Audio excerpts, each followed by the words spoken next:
Hello, guys, welcome to the 12th episode of the Charming Mother Show. In this episode, we are going to have a conversation with Sital Tripathy, who's a leading practitioner and trainer of yoga. We talk about a multitude of topics, which include what are the different forms of yoga, how could someone start with yoga, and how could someone build a habit of yoga and incorporate yoga into the daily lives.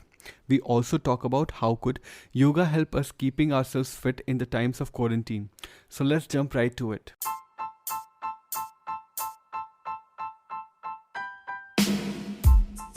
Hi, this is Apoorv. Hey, this is Arish. We have been learning ways to bring harmony in different aspects of our lives, such as mental health, physical health, financial health. Along the way, we noticed more and more people were keen on learning from us. Each week, we discuss topics like mental health, focus, social skills to help you better navigate through life. So, join us in this podcast as we navigate through the many complexities of our modern life. So, welcome Sheetal to the show. And let's start with what about yoga got you excited about it? Thank you, Apurva. Okay, so there's a nice story behind this, how yoga came to my life and what made me started liking yoga and made me so excited and then decide to take yoga as a career, alternate career as that time when I was in IT. I was working in the office. So yeah, so I'm gonna tell you in short. So I will start with when I was like I guess 5 to 6 years back when I was working in Oracle, and because I used to be a fitness freak, so working out used to be my daily routine. And I told you earlier that I fell sick, and doctor asked me not to work out, to be at home, rest for 3 months. And I started feeling uneasy the moment I was fine after a week or so. And I was like, what else I can do apart from going to gym? How I can work out so that I feel satisfied myself that I have done something. I started checking out, and that's how the yoga came to the picture, and started started practicing yoga through watching some YouTube videos and all. And the moment I got connected with my breath, with my mind, the moment I closed my eyes, I started feeling my breath. I started connecting. It's like I get hooked up to my breath.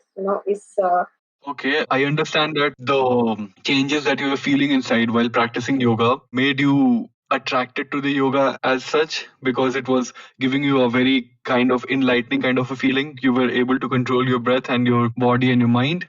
And then you, after a while, after focusing on yoga for quite some time, you decided to quit your IT job and do yoga full time. What was the one thing in that period while you were reading about yoga or studying about yoga that you realized that was the one thing that you had never realized, but with the practice of yoga, you realize that this is the one thing that is sort of an enlightening thing that you realize about yourself? Yeah, this is a very interesting question. Yeah, few things I personally changed, if you ask me, while practicing yoga, apart from a physical change, like of course, physical change is something not building muscles in terms of that. Since I personally am, I've been always slim because I'm into fitness, and of course, from my parents' family background.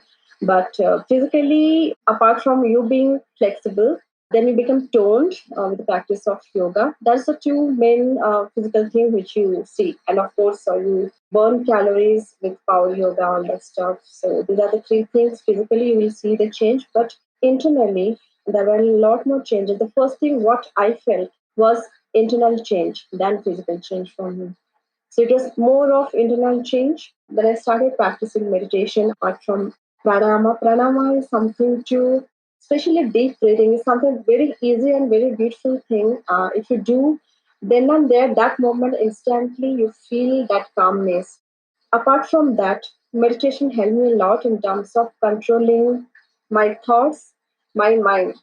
I say it's not mind, it's actually monkey mind. Okay, and you mentioned in your talk that it gave you kind of an emotional change by which I understand that it calmed you down sort of and made you more relaxed and was able to you were able to analyze what is going on inside you. It you also mentioned that it gave you emotional freedom, so sort of you were not relying on your emotions too much to judge your current situation and you were able to control your emotions better. You also mentioned that power yoga can help people lose calories. To which my question is, what are the different kinds of yoga? Because not every one of us would be familiar with all the kind of yoga that we could practice. So could you tell us a little on that? Yes. So, see, the most traditional form of yoga is Hatha Yoga, which was, I guess, if I'm not sure, but yeah, it's let me put it in this way that thousands of years back, when the Hatha Yoga was introduced by Yoga Sastra, and then yeah, there's a lot of history about yoga. So let's not go in depth into that, but that is the most traditional form, Hatha Yoga, and after post Hatha Yoga, it was Ashtanga Yoga, which came to the picture. Ashtanga Yoga became more popular in Western countries. So these are the two traditional form of yoga. But when we're coming talking about the power yoga, about losing weight, so it came just few years back where it was a combination of the traditional yoga, which is Hatha Yoga and the Ashtanga Yoga, with they have added some fitness forms. For example, let's say we do mountain climbing, we do that jacks, jumping jacks, lot of they added core workout, they added a lot of jumping movements. They added some kind of the planks, and which is also in Ashtanga. It is that Chaturanga Dandasana. It is nothing but just a push-ups. From plank, you go down to on your forearm, whereas your elbows will be bent. You hold that posture. That is called your Chaturanga Dandasana. In English, it is nothing, just it's a half push-ups. That's it. So, like I said, the traditional form of yoga, let's say Hatha Yoga, plus the combination of your core workout, your other daily fitness workout. So, putting all together is become a power yoga. And the movement they have changed over here is in Yoga, it is slow. There's no flow in Hatha Yoga. You start with one posture and you came back. The way you start, the same way you came back to the posture. That is your Hatha Yoga. But the Power Yoga is a vinyasa flow.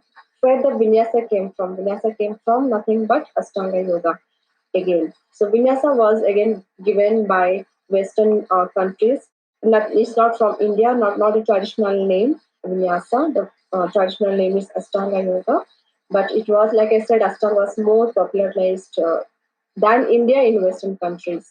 You'll find more of Ashtanga Yoga, like fourth level practitioners, which is very top level of Ashtanga. So because Ashtanga was more, and that's how the yoga became more popular because of the Western countries after the Ashtanga was introduced to them. To which another question that I have is that people who are not aware about yoga, it might get a little bit scary for them getting into yoga. They don't know what to do, what not to do, how to go about it and stuff. So how do you think that a beginner should approach yoga if he's Very good interested in question, yoga? Apurva. So, yeah, I think this question is going to help many people who are actually want to start yoga and they're scared. Definitely, yoga is not easy.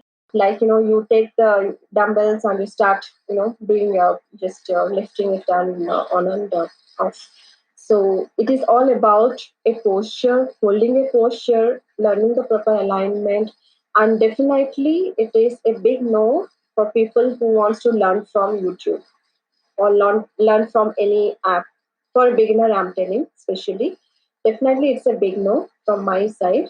And I'll say all the yoga instructor, yoga teachers will agree to me because any beginner should first seek help of a yoga instructor or a yoga teacher where she can learn at least for first 5 to 6 months or minimum, let's say 3 months, minimum, very minimum, let's say 3 months, very basic postures with right alignment, proper alignment. And the main thing about holding a posture is learning the alignment where suddenly, for example, a warrior pose. So, Virabhadrasana, where you keep your one leg, let's say your right leg will be the front, your left leg is back, and you hold the posture, and your right leg will be at 90 degrees, and you stretch the left leg. Now, people push their knee forward when you say you want to stretch. They'll keep the distance short between the left leg and right leg, but the alignment of left foot and right foot will be somewhere here there, which is again wrong. So learning from YouTube is completely. So these are the things from my side. Yes, beginners definitely should take help from any yoga instructor, at least for first 3 to 6 months. That makes a lot of sense. Definitely, beginners should get in touch with some professional before they start, like they plan to do it on their own, so that if there's a posture error or something, then the instructor can correct it for them, because they don't have that knowledge on their part. So, coming back to the question that if somebody has started now, it is with any kind of exercise. If somebody starts to go to the gym, or somebody starts to do yoga, or somebody starts to do Pilates or something, there are a lot of people that drop out. I think like a majority of people do not continue after say, 1 week or 1 month or something. So, how do you tell somebody to keep motivated to carry on the yoga for a long period in their lives? How do you motivate them to do yoga basically after a Again, while? very good question. And yeah, it's my personal experience last 5 years, where you are absolutely right. You said people after a month they stop it. They just can't stick to yoga. Very out of 100, let's say I'll say 20%, max 30% will be actually stick to yoga, and will be like genuinely take yoga as a as a full time for many years. They'll continue. Otherwise, most of them, yes. I try to figure out. Trust me. It is really disappointing. Like I said, your mind will be always running 24/7. But the moment you trust me, the moment you close your eyes and you completely focus on your breath, that each inhale and each exhale you do by holding the posture even for 5 counts, 5 breaths. That is the day you start practicing that, and you'll start feeling a lot of changes. What I already discussed, what I felt personally, and the moment you felt that, no one need to say anything, no one need to motivate you. You yourself will start giving time to on your own. But unless you go to that much depth, you will actually not understand what yoga it is and how it works internally. It will be nothing, just a different, like I said, different fitness workout. So today I do, tomorrow I'll do something else. So to start practice, I'll say just the moment you're practicing, just close your eyes, give that water even if you're practicing for 30 minutes. Don't think anything else than focusing on your breath. That's it. Just a very basic way to start. That's it. Then Okay, that was some serious advice on how to maintain a habit of yoga in your life. And I think focusing on the breath actually does calm you down. I have observed personally in my life as well. So it is a very good technique to actually calm you down if you're facing a stressful situation. Coming to the next question, as we were discussing before this recording, we were discussing that what are some of the ways that people could keep themselves healthy in the times of quarantine. And you were discussing that you had some ideas around chair yoga and sofa yoga. So could you elaborate on that? yes, since we know we are at home, and we do not have a choice but to be at home, and sometimes working on your body, on your health is the first priority, because that is the one thing. So the moment you are not healthy, your immune is low, and you are gonna, we know who is our enemy. So we all are one side, and our enemy is one side. So definitely we have to focus on be strong mentally, physically, not just physically strong, mentally strong, so that our enemy should not attack us. So yeah, so both things we have to keep it in mind. Not only just physical fitness, mental fitness, emotional fitness, all that is very much we need to look at. Let's say we can use our body weight to do the normal fitness workout. For example, you can do your core workout, you can do cardio workout. For example, simple things like jumping jacks is, let's say warm up. You start with a slow jog, start with high knees, then you start with burpees, jumping jacks, basic body workout, which people will get it. People, most of them are known, and they know they can Google it or go to the YouTube. Basic body workout, even for beginners. Apart from that, that will work as a part of cardio. Okay, so cardio will work as part of your working on your stamina, working on your something which will keep you going. If you're not doing anything, just a cardio workout for 20 to 30 minutes is good to go. Like they say, only for people who are lazy, don't want to do any other workout. Yes, one thing. Second thing, if you are a fitness freak, if you want to, you love to do workout, then apart from giving that time to cardio, give time to working on your strength, where cardio will work as your stamina, of course, strength. So Another strength which is we have to work on lifting weights. Now let's say if you don't have lifting, I think most of them have weights at home, most of them don't have. If you don't have weights, if you have any bottles like 2 liters of bottles, water bottle, fill the water and just hold it and just keep doing your biceps, triceps, and anything you can do. Just your deadlift, anything. It's just being creative. You, instead of you just consider those 2 liters of water, the 4 liters of water instead of 2 kgs of dumbbells. That's it. I'm just giving an option. When there's nothing, use whatever available at your home. Then third thing is apart from water bottle, which is working on your strength.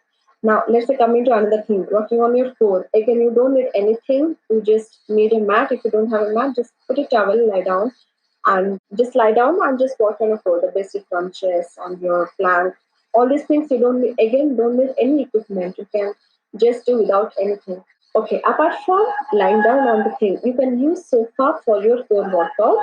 If you have a bigger, little wider sofa, hold it like your hand will go back behind your shoulder while you're grabbing the like top portion of the sofa. Lie down flat. You can do the leg raise. You can do mountain, not the reverse mountain. It's not reverse mountain. You can do. You can do alternate leg raise.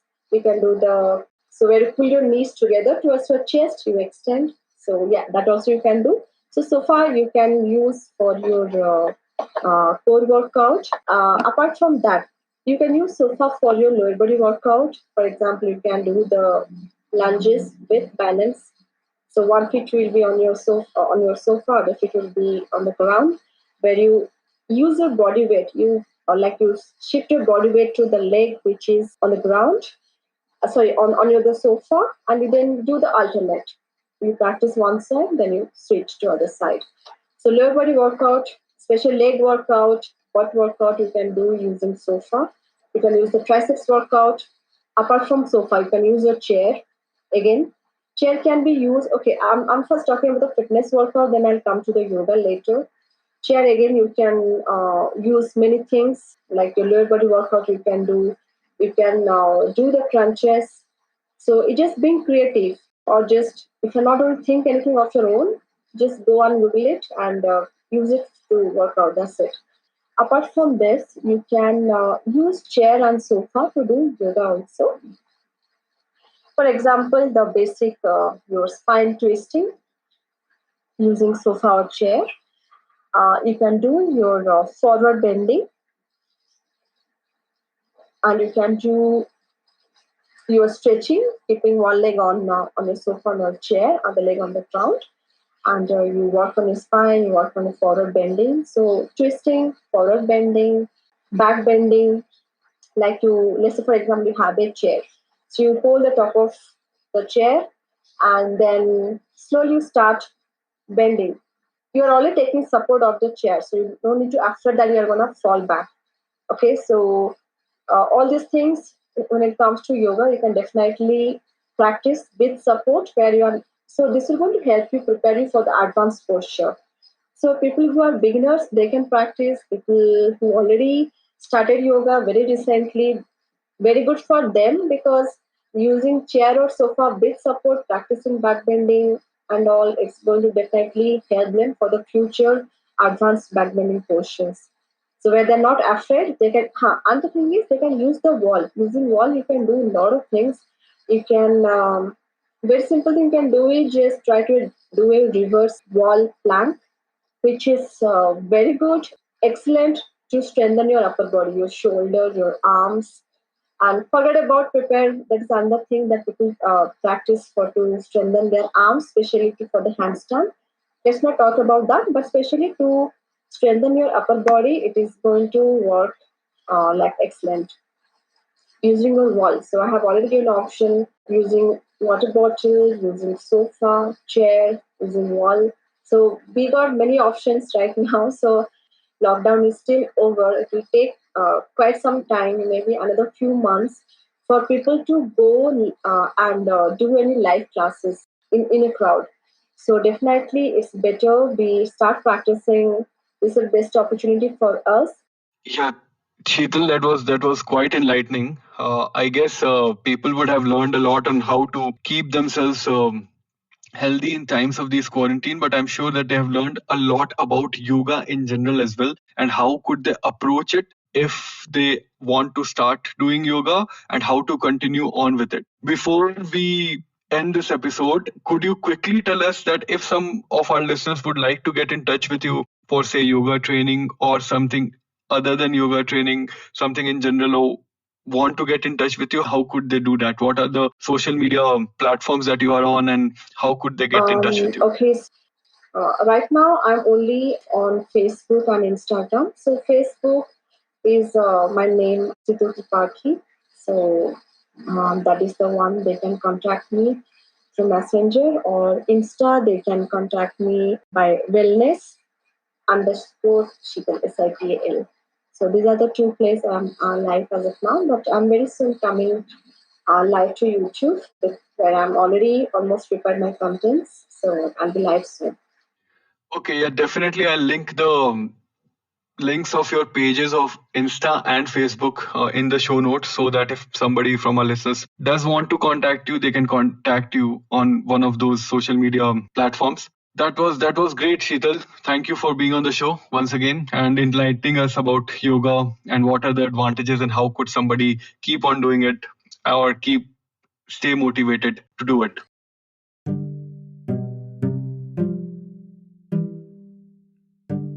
Hello, guys. Thank you all for listening. If you did like that episode, share it with people who you think will benefit from listening to it. If you have any comments or suggestions regarding this episode or any of the previous episodes, you can drop them to us at info@thecharmingbuddha.com. You could also drop them to us on any of our social media pages, the links to which will be posted in the show notes.